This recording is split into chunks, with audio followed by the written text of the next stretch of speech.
Oh, what a good, strong uppercut by Raymond Bishop. George Foreman is always dangerous, but right now George Foreman is in survival mode after getting rocked. I think Big George just needs to tie up. And that's the end of round 5. You can have the best game plan in the world, but when your eyes shuts closed like that, everything changes. But one thing doesn't change, Joe, and that's the mentality of a warrior. You find a way. You do not give in. You find a way. You concentrate harder, and you see with that one eye what you need to see. What you're doing, you got this. Just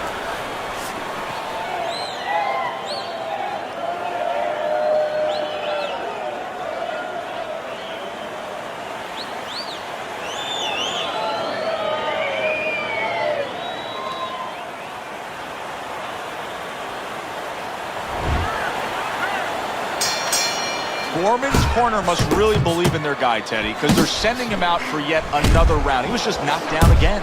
Well, they're either doing something that's going to make for great talk later on, great history, or something that's very dangerous. Cover up! Cover up! Oh, and there you go. That was a big shot that floored him, and it's a big shot that may end him right here. That looked like the great pitcher, Great Maddox, his sinker ball. Boy, it went down quick. 2, 3, 4, 5, 6, 7. So he goes down again, and give him credit for rising up and beating the count. But Teddy, this referee's got to have an eye on stopping this fight. Well, if he's a real ref, if he's doing his job, he definitely has to. Gets rid of that. It was intended for his head.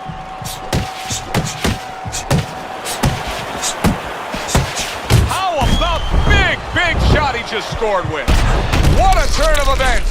What a turnaround. He scores his own knockdown after being knocked down earlier. And that's where scoring a knockdown hurts you sometimes, because now you think you're just going to walk in and get it again. Well, he walked in, he did get it. He got it.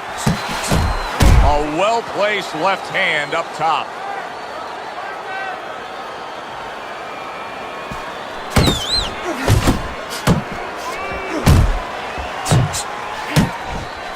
Hits him in the mug with the right.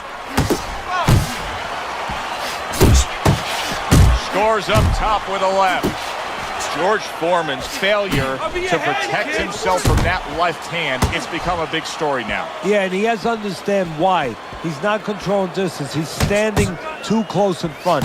Needs to adjust a little further out. George Foreman with a big punch.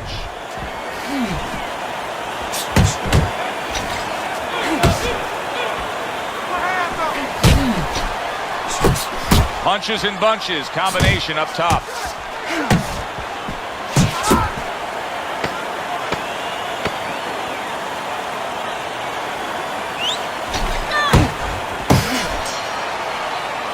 And the round comes to an end. Look at their eyes, look at their faces, drenched in blood, swollen around their eyes. This is a fight. It's about who's more determined here, but it's also about who has the greater instincts, because to a certain extent, you're groping in the dark. You're in uncharted waters. You've never been in this kind of condition before. Who instinctively reacts the best? There you go. That's the best.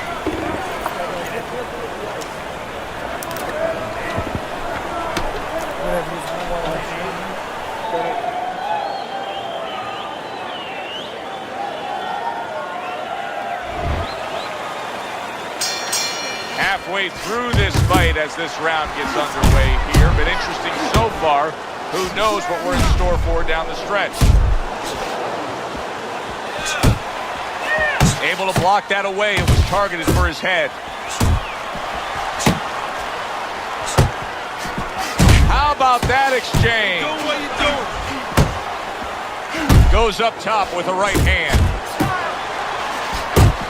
Good defense just covering up down low. George Foreman's covered with his blood right now. That cut just opened up something fierce. And you know, you wonder about the psychological damage or potential damage to that. You know, does that affect him where he gets a little down? Does that affect his opponent where maybe his opponent gets a little reckless? One of the fastest punches in the game. You see how he just turns over that hook?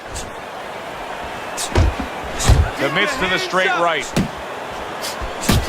Oh, and he's got something for him himself, and it's a left hand. Raymond Bishop's showing us that he is willing to stick with the game plan. But Teddy, that game plan saw him knocked down earlier in this fight. What would you be telling him? You know, in some ways I tell him good, because you have to go with what you have. You know, you can't completely change. That's not possible in the course of the fight. You are who you are. So it's not the game plan necessarily, Joe, or the style that's wrong. It's the execution of the game plan. That has to be done. A sting. Solid. Wow. He goes down again. This is going to be called the elevator fight. Up and down all night. 1, 2, 3, 4, 5, 6. It's over. The fight is over. Foreman's hand to be raised in victory. He scores the knockout here tonight.